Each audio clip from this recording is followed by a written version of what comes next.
देहरादून में आईएएसएसआई का 24वां अंतर्राष्ट्रीय सम्मेलन सीएम पुष्कर सिंह धामी ने किया शुभारंभ। सीएम ने सम्मेलन को बताया अहम।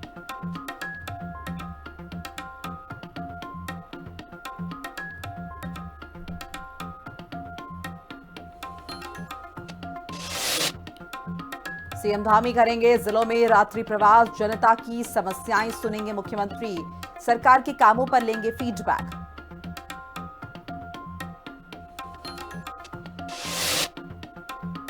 देहरादून के करणदीप सिंह राणा 20 दिन से लापता, मर्चेंट नेवी में सीनियर डेक कैडेट के पद पर तैनात। सिंगापुर से चीन जा रहे जहाज से लापता, उम्मीद और इंतजार में परिवार।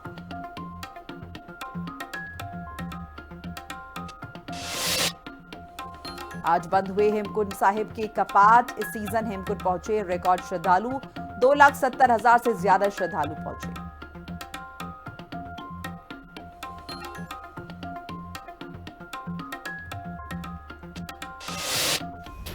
नमस्कार, आप देख रहे हैं इंडिया खबर। आपके साथ मैं हूं मोनिका सिंह। बात चमोली की करेंगे, जहां पर हेमकुंड साहिब के कपाट बंद हो गए हैं। शीतकाल के लिए कपाट बंद कर दिए गए हैं। साल के अंतिम अरदास के साथ कपाट बंद कर दिए गए हैं। जाहिर है भावुक माहौल था और इस भावुक माहौल में बैंड की धुन पर कपाट बंद कर दिए गए हैं। लोकपाल लक्ष्मण मंदिर के कपाट भी बंद कर दिए गए हैं।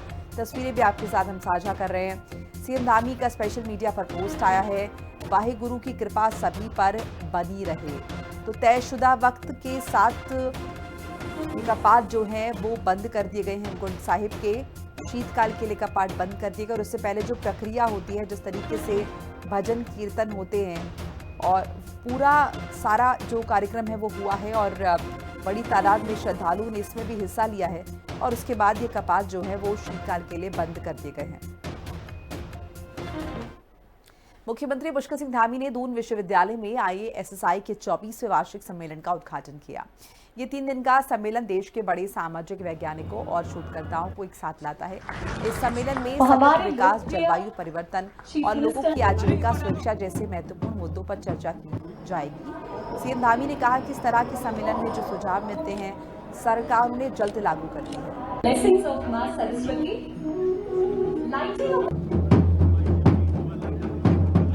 बहुत अच्छा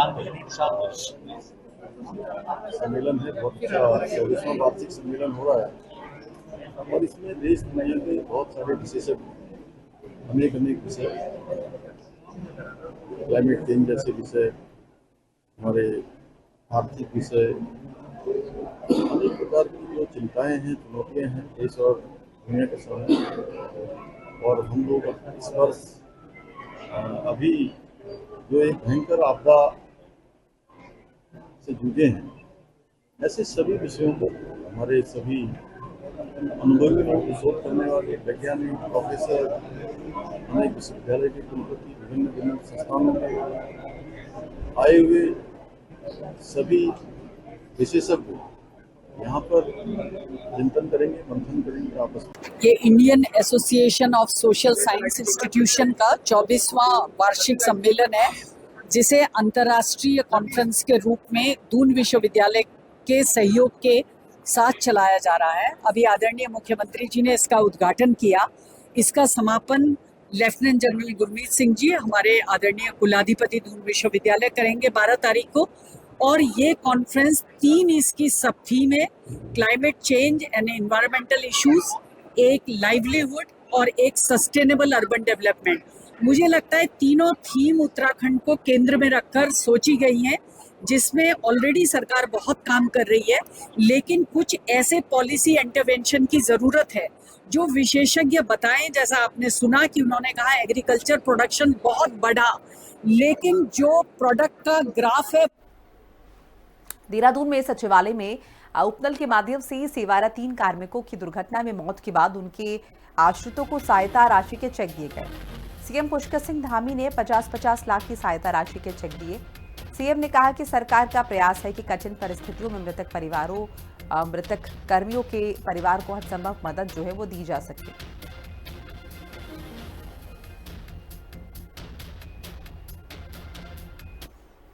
उत्तराखंड के शहरों में बढ़ती आबादी और खराब ड्रेनेज सिस्टम की समस्या को दूर करने के लिए सीएम धामी ने केंद्रीय वित्त मंत्री निर्मला सीतारमण से मुलाकात की। इस दौरान उन्होंने करीब 8,500 करोड़ रुपए का प्रस्ताव रखा। सीएम धामी ने बताया कि उत्तराखंड के कई शहरों में जनसंख्या तेजी से बढ़ रही है, जिससे सड़क, नाली और दूसरी सुविधाएं ठीक से काम नहीं कर पा रही।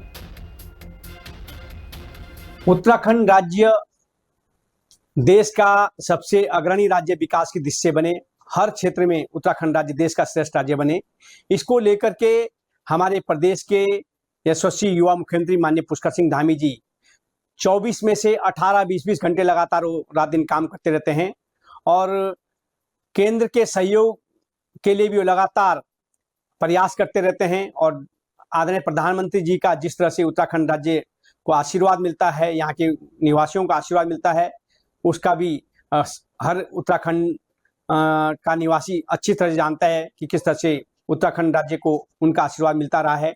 और आदरणीय मुख्यमंत्री जी के द्वारा विभिन्न योजनाओं को लेकर के केंद्रीय मंत्रियों से उनकी भेंट हुई है। उत्तराखंड राज्य में हर क्षेत्र में आगे बढ़े, इसको लेकर के केंद्र की भी हमको सौगात मिलती रही है। और इस बार भी उनका जो दिल्ली का उत्तराखंड कांग्रेस की मुख्य प्रवक्ता गरिमा दसौनी ने बीजेपी सरकार पर आरोप लगाया है कि उन्होंने नियम तोड़कर निलंबित ब्लॉक प्रमुख करुणा कर्णवाल की जगह उनके ताऊ और बीजेपी नेता देशराज कर्णवाल को काम दिया। दसौनी ने कहा कि बीजेपी अपनी गलतियों को छिपाती है। इसके जवाब में बीजेपी के मीडिया प्रभारी मनवीर चौहान ने कहा कि सीएम धामी की सरकार नियमों के साथ कड़ी कार्रवाई कर रही है।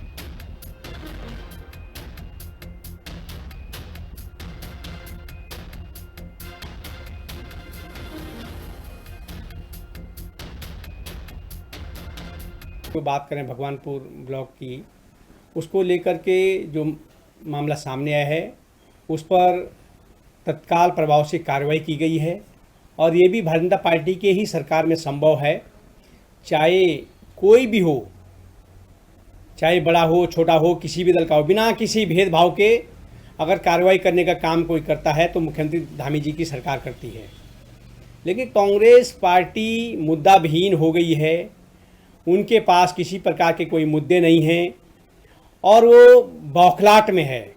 जिस तरह से नगर निकाय के चुनाव में और पंचायत के चुनाव में और हरिद्वार में विशेष रूप से जिस तरह से पंचायत चुनाव में एक तरफा भारतीय जनता पार्टी की जीत हुई थी, उत्तराखंड में भारतीय जनता पार्टी के नेताओं के घोटाले सचिवालय से लेकर पंचायत तक उजागर हो चुके हैं। ऐसा ही एक मामला आया है भगवानपुर से, जहां ब्लॉक प्रमुख करुणा कर्णवाल चुनी गई, लेकिन सारा कामकाज करुणा कर्णवाल की जगह पर देख रहे थे उसके ताऊ देशराज कर्णवाल। ऐसे में ये बात साफ हो गई है कि भारतीय जनता पार्टी बेटी बचाओ बेटी पढ़ाओ की बात तो करती है, मंचों से महिला सशक्तिकरण की बात तो बहुत बड़ी बड़ी करती है, लेकिन महिलाओं को आगे आने नहीं देती। महिलाओं को सिर्फ मुखौटा समझा जाता है और परिवार के पुरुष सत्ता का दुरुपयोग करते हैं। वहीं इस मामले को उजागर हुए काफी समय हो गया है, वीडियो फुटेज अवेलेबल है, लेकिन आज 4 साल बीत जाने के बाद भी देशराज कर्णवाल पर कोई भी कार्रवाई नहीं हुई। बीजेपी के प्रदेश कोषाध्यक्ष पुनीत मित्तल ने लोगों से अपील की है कि वो दिवाली का त्योहार सावधानी और समझदारी से मनाएं। उन्होंने कहा कि पटाखे हमेशा खुले मैदान या सुरक्षित जगह पर ही जलाएं ताकि कोई हादसा ना हो। पुनीत मित्तल ने कहा कि बाजारों में त्योहार के समय भारी भीड़ होती है, जिससे ट्रैफिक जाम लग जाता है। इससे बचने के लिए लोग छोटे वाहनों का इस्तेमाल करें और ट्रैफिक नियमों का पालन करें। सर्वप्रथम मैं पूरे प्रदेशवासियों को दीपावली, धनतेरस, छोटी दिवाली की शुभकामनाएं देता हूं और सबसे आग्रह करता हूं और उम्मीद करता हूं कि हर्षोल्लास से दीपावली बनाएंगे। जो ट्रैफिक समस्या है या जो गंदगी की समस्या है, मैं सबसे निवेदन करूंगा कि छोटी गाड़ी में निकलें, हो सके तो स्कूटर पे निकलें, पार्किंग को ठीक से करें और ट्रैफिक व्यवस्था को सुचारू करने में मदद करें। पटाखे सावधानी से चलाएं, किसी के चोट ना लगे, किसी को कहीं दिक्कत ना आए।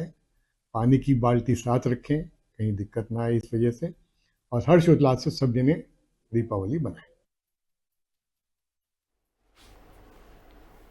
बेरीना के राई आगर भूल से अध्याली तक जाने वाली मोटर सड़क बेहद खराब हो गई है। करीब 12 गांव के लोग इस सड़क की हालत ठीक करने के लिए तहसील कार्यालय पहुंचे। उनका कहना है कि सरकार की योजना PMGSY के तहत 10 किलोमीटर सड़क बनानी थी, जो 2022 में पूरी हो जानी थी, लेकिन अभी भी इसका काम पूरा नहीं हो पाया है।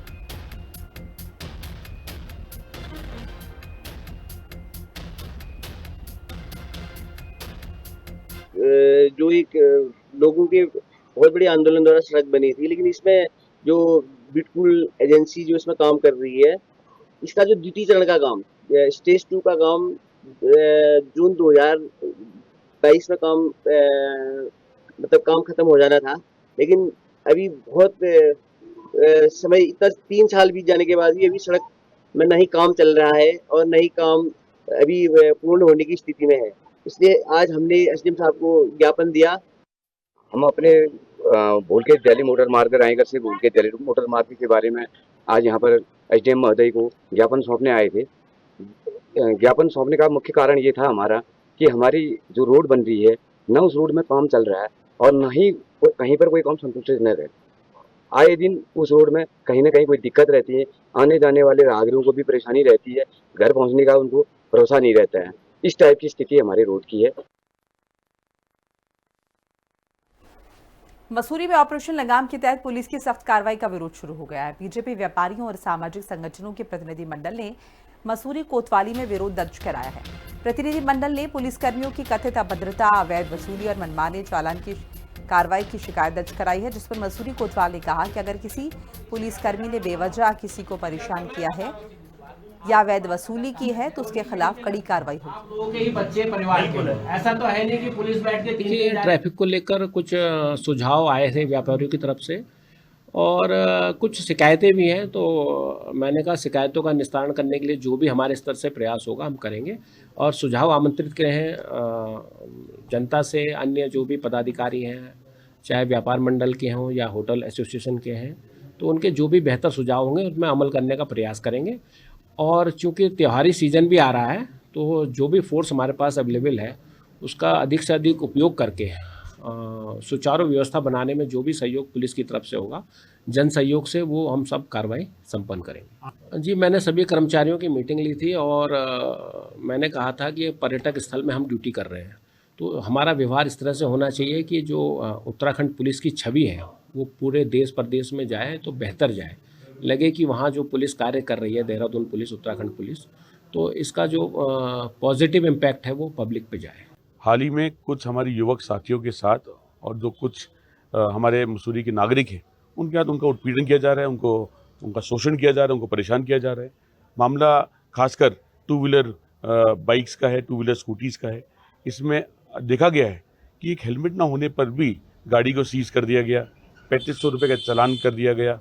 और मसूरी की भौगोलिक स्थिति के हिसाब से और मसूरी पुलिस के प्रशासनिक अधिकारियों के हिसाब से समस्त इस प्रकार की बाइक जो सीज होती है, स्कूटी सीज होती है, गाड़ी सीज होती है, वो देहरादून से छूटती हैं। एक आम आदमी का, एक आम युवक का देहरादून जाकर अपनी बाइक को छुड़वाना बहुत ही परेशानी से भरा एक सबक रहता है। और हमने खासकर देखा है जब सिर्फ एक मामूली सी बात जहाँ हेलमेट नहीं है, जबकि मसूरी पुलिस द्वारा मसूरी के 2 किलोमीटर के पूरे दायरे में हेलमेट को माफ़ हमेशा से किया गया है, क्योंकि लोकल स्थानीय नागरिक हैं, घर से निकलते हैं, बाजार आते हैं, बाजार से वापस घर चले जाते हैं। क्षेत्रीय पंचायत पौड़ी की पहली बैठक में जिलाधिकारी और मुख्य विकास अधिकारी भी शामिल हुए। इस बैठक की अध्यक्षता क्षेत्र पंचायत प्रमुख अस्मिता नेगी ने की। बैठक में नए चुने हुए ग्राम प्रधान और क्षेत्रीय पंचायत के सदस्य अपने अपने इलाकों की समस्याएं लेकर आए, लेकिन ग्राम प्रधान धनाव कमल रावत ने कहा कि उन्हें बैठक की सूचना तक नहीं मिली। उन्होंने आरोप लगाया कि क्षेत्रीय पंचायत प्रमुख सिर्फ अपने समर्थकों को ही बैठक में बुलाती है और बाकी ग्राम प्रधानों को नजरअंदाज किया जाता है। आज जो है कि हमारी बीडीसी मीटिंग में समस्त विभागों द्वारा, उनके विभागों द्वारा दी जाने वाली योजनाएं और जानकारी हमें प्राप्त कराई गई और हमारे जनप्रतिनिधि द्वारा बताई गई समस्याओं पर उन्होंने आश्वासन दिया है कि वो उस पर प्रतिक्रिया करेंगे। और हमने भी सभी विभागों से उनसे कहा गया है कि गंभीरतापूर्वक इन सभी मुद्दों को रखा जाए और समस्या का समाधान कर दूसरी बार यह समस्याएं जो है कि रिपीट ना हो और इन पर गंभीरतापूर्वक। पिछले 5 सालों में भी हमने सदन में आवाज़ उठाई थी, इस बार भी वही समस्याओं को लेकर फिर हम यहाँ पे आ रहे हैं। आज जो अध्यक्षता कर रहे हैं माननीय प्रमुख जी, उनकी पहली बीटीसी थी। हमने अवगत करवा दिया है कि इस बीटीसी सदन में इन 5 सालों में अगर एक बार शिकायत सदन में दर्ज हो जाती है तो अगली शिकायत वो उस माह की बीटीसी में नहीं आनी चाहिए, एक। और दूसरा, मुख्य विकास अधिकारी महोदय जी यहाँ पे थे, उन्होंने भी, उनके पास भी हमने अपनी समस्याएं रखी है। आने वाले समय में अगर हमारी समस्याओं का निराकरण नहीं होता, और जैसे उन्होंने आश्वासन दिया है तो कहीं हम लोगों को जनप्रतिनिधि जो चुने हुए हैं, प्रधान जो चुने हुए हैं, धरना प्रदर्शन के लिए बाधित ना हो जाए। जो अभी आपने कहा सड़क से लेके, पेयजल से संबंधित, शिक्षा से लेके जो हमने यहाँ पे समस्याएं रखी है, उन समस्याओं का निराकरण समय रहते हो जाना चाहिए। मैं आपको अवगत करा दूं, यहाँ पे सिर्फ सुनवाई तब होती है जब बीडीसी बैठक होती है। टिहरी जिलाधिकारी नतिका खंडेलवाल की अध्यक्षता में जिला योजना की बैठक हुई है। इस बैठक में लोक निर्माण, पेयजल, स्वास्थ्य, शिक्षा, कृषि, सिंचाई, वन, समाज कल्याण, उद्यान, मत्स्य, पर्यटन जैसे विभागों ने अपने काम और खर्च के बारे में जानकारी दी। जिलाधिकारी ने कहा कि अगर किसी विभाग को अपने काम में बदलाव करना है तो 25 अक्टूबर तक प्रस्ताव भेजें। कुछ विभागों के काम साफ नहीं दिखे, इसीलिए उनकी फिर से बैठक होगी। जिला उद्योग केंद्र के महाप्रबंधक बैठक में नहीं आए, इसीलिए उनसे कारण बताने के लिए कहा गया।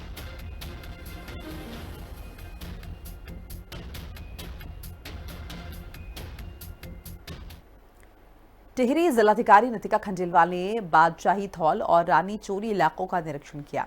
उन्होंने ढरसाल गांव में होने वाले चंबा महोत्सव के लिए मेला स्थल देखा। उन्होंने मेला स्थल की साफ सफाई और सीढ़ियों को ठीक करने के लिए नगर पालिका से कहा। साथ ही ग्राउंड के गेट के पास रखी रेत बजरी हटाने के भी आदेश जो है उनके द्वारा दिए गए हैं। एसडीएम से वन भूमि की जानकारी लेने को कहा गया है।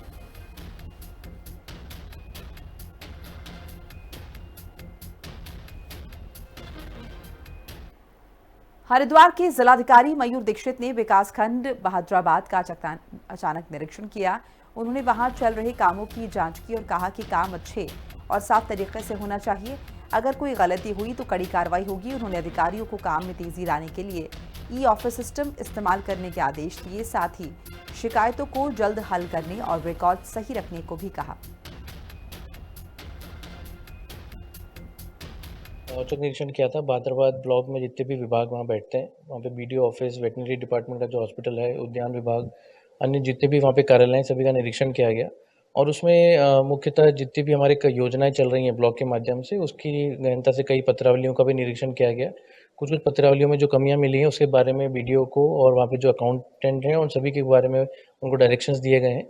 जितनी भी हमारी इंटरलॉकिंग टाइल्स आदि के कार्य चल रहे हैं विभिन्न फंड से, वहाँ पर अच्छा कार्य हो, गुणवत्तापूर्वक कार्य हो, इसके लिए भी निरीक्षण करने के लिए बताया गया है। और साथ ही जितनी भी हमारी फाइनेंशियल रूल्स हैं उसका पालन किया जाए, उसके बारे में सभी को अवगत कराया गया है। वहाँ पे ये भी देखा गया कि उस परिसर में कई जर्जर बिल्डिंग्स भी हैं जिनका पूरी तरह प्रयोग नहीं हो पा रहा है। उसको और काफ़ी जगह वहाँ पर यूज़ हो सकती है, वहाँ पर एक जगह पे कई डिपार्टमेंट्स बैठ सकते हैं, तो उसके बारे में पूरा प्लान बनाने को प्रस्तुत करने के लिए बताया गया। हरिद्वार और रुड़की में त्योहारों के समय जीएसटी विभाग ने कई ट्रकों की जांच की। ये ट्रक दूसरे राज्यों से संदिग्ध सामान लेकर जा रहे थे, लेकिन उनके पास बिल और जरूरी कागजात नहीं थे। इसके बाद विभाग ने उस सामान का दाम तय कर जुर्माना लगाया।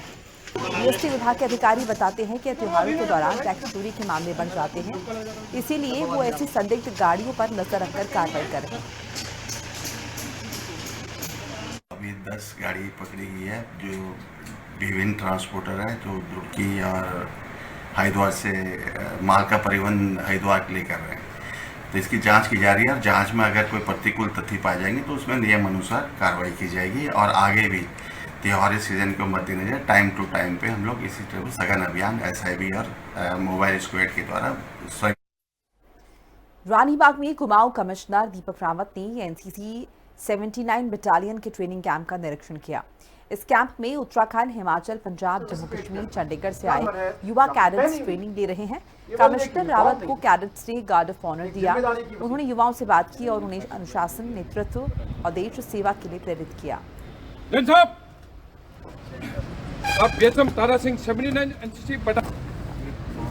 लीडरशिप का एक कैंप यहाँ पे चल रहा है रानीबाग में, जिसमें अलग अलग डायरेक्टरेट से कैडेट्स यहाँ पे आए हुए हैं। और NCC का योगदान लीडरशिप में अलग अलग क्षेत्रों में पहले से बहुत अहम रहा है। और यहाँ पे जो कोर्स कंटेंट है उससे मैं बहुत इम्प्रेस हुआ हूँ। एक तो इसमें SSB का ओरिएंटेशन यहाँ पे बच्चों को बताया गया, कैडेट्स को। इसके साथ ही आज की तारीख में जो बहुत ही अहम चीज़ें, अहम डेवलपमेंट्स हो रहे हैं, जैसे कि साइबर क्राइम को लेकर अवेयरनेस, उसके साथ ही यहाँ पे ड्रोन फ्लाइंग, सर्वाइवल कोर्स, ऐसी सभी चीज़ें जो ज़िंदगी में तो काम आएंगे ही, साथ ही साथ अलग अलग क्षेत्रों में हमारे कैडेट्स जब जाएंगे, ज़रूरी नहीं कि सब डिफेंस फोर्सेस में जाएं, कहीं भी जाएंगे।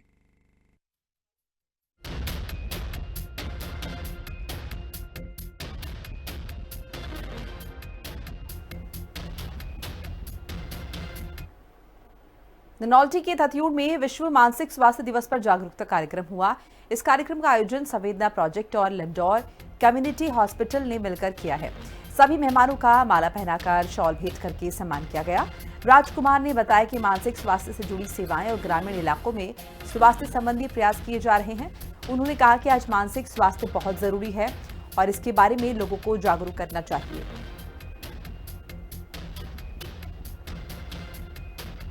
दिवस है जो हर वर्ष 10 अक्टूबर को मनाया जाता है और इस वर्ष की जो थीम थी कि मानसिक स्वास्थ्य की सेवाएं आपदा की स्थिति में कैसे हम उन मरीजों तक, दूर दराज के मरीजों तक पहुंचा सकते हैं आपातकालीन स्थिति में। और जैसा मैंने पहले भी कहा है कार्यक्रम के दौरान कि जो आपातकालीन स्थिति है, जैसे हर्षिल और इन पहाड़ी क्षेत्रों में आपदाएं हुई हैं, यदि वहाँ पर मानसिक स्वास्थ्य के रोगी हैं, उन आपदा की स्थिति में उन मरीजों तक हम कैसे पहुँच सकते हैं। इस कार्यक्रम के माध्यम से हम ये संदेश पहुँचाना चाहते हैं कि मानसिक स्वास्थ्य एक बीमारी नहीं है, ये एक स्थिति है जो किसी को भी हो सकती है। खबर लक्सर से है। एक व्यक्ति ने 6 महीने पहले लक्सर में कंपनी खोली जिसमें लोगों से पैसा लेकर उन्हें अच्छा मुनाफा देने का दावा किया गया। शुरुआत में लोगों को थोड़ा थोड़ा मुनाफा भी दिया गया जिससे उनका भरोसा बढ़ गया। फिर उसने लक्सर, रुड़की, हरिद्वार, मुजफ्फरनगर के कई लोगों से कुल 9 करोड़ रुपए से ज्यादा जमा कर लिए। इसके बाद वो कंपनी बंद कर फरार हो गया। उसका फोन भी बंद हो गया। कंपनी संचालक को ठगी के शिकार लोगों ने पकड़कर लक्सर पुलिस के हवाले कर दिया। पुलिस अभी उससे पूछताछ कर रही है। देखिए, लक्सर थाना क्षेत्र में किसी एक शख्स है कोई, उनके खिलाफ काफ़ी लोगों ने कंप्लेन करी है कि इन्होंने उनसे पॉन्जी स्कीम के तहत कुछ पैसे लिए और ज़्यादा लाभ देने का लालच दिया था, तो लोगों ने उन पर विश्वास करके पैसे लगाए। अब वो शायद पैसे वापस करने में आनाकानी कर रहा है। इसमें जो मैंने इंस्पेक्टर लक्सर से बात करी है तो उनका कहना है कि इसमें जो शिकायतें आई हैं उसमें प्रॉपर हम जाँच कर रहे हैं। जाँच के बाद उसमें अभियोग पंजीकृत और आगे की कार्रवाई की जाएंगी।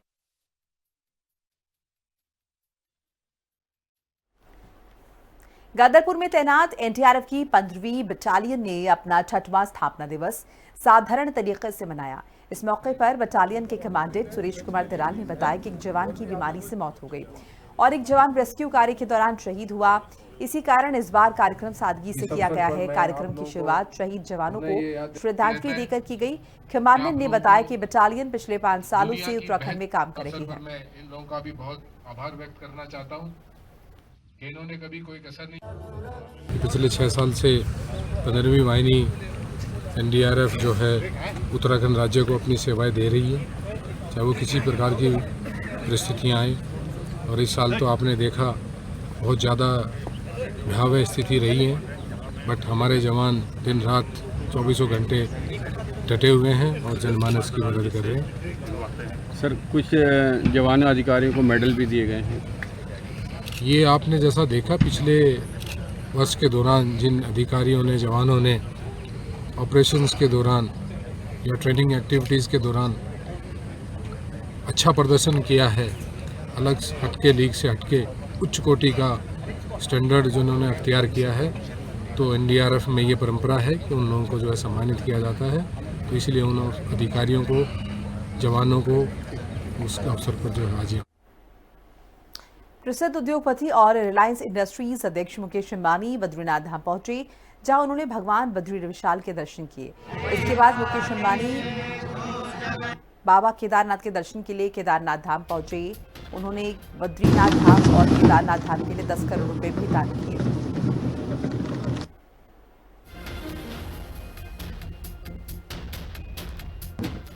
वक्त हो चला एक छोटे से ब्रेक का। खबरें लगातार जारी है, आप देखते रहिए हिंदी खबर।